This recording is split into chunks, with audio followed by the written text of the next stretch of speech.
Pozdravljeni, moje ime je Uroš Kaus, sem ustanovitelj Inštituta za družinska podjetja z imenom Most, kar simbolizira trden prehod med dvema generacijama. Danes bomo predstavil 3 zelo različne zgodbe prenosa, njihove prednosti in slabosti. V prvem primeru je oče 3 leta pred upokojitvijo prenesel dejavnost na 2 sinova. O samem prenosu so se pogovarjali že dobrih 7 let pred tem in počasi, postopno je predajal odgovornost na oba sinova, ki sta prevzela vsak svoje področje.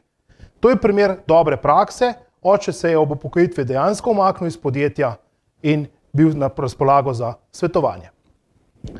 V drugem primeru je mama ob upokojitvi predala računovodski servis hčeri, vendar ostala vodja, kar je pomenilo, da je praktično tudi upokojena, o vseh najbolj pomembnih stvareh odločala ona, še vedno komunicirala s strankami in ko je dejansko hotela oditi iz podjetja, je nastal velik problem, ker hčera ni bila navajena vodenja.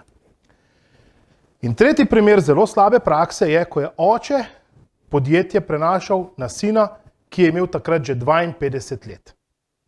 Seveda, do takrat je opravljal vsa mogoča in nemogoča dela, bil tako rekoč deček za vse, upravljal vso operativo, vendar o vodenju podjetja se mu dejansko ni sanjalo. Kaj se je zgodilo? Ob tem, ko je oče obelodanil pri svojih 80 letih, da bo končno odšel v zaslužen pokoj in predal vodenje sinu, se je ta uprl, ni bil za to, ker preprosto ga je bilo preveč strah, da bi lahko uspešno vodil podjetje. In zakaj oče ni predal podjetje že prej? Ker je bilo očeta strah, da sin ne bo uspešno vodil podjetje. To je primer zelo slabe prakse, nažalost je takih primerov ogromno in dejstvo je, da zaradi podobnih situacij prenos družinske dejavnosti na naslednike preživi zgolj 1/3 družinskih podjetij. Zelo pomembno, ko se o tem pogovarjamo, se moramo pogovarjati pravočasno in tudi o tem, kakšna je skupna družinska vizija.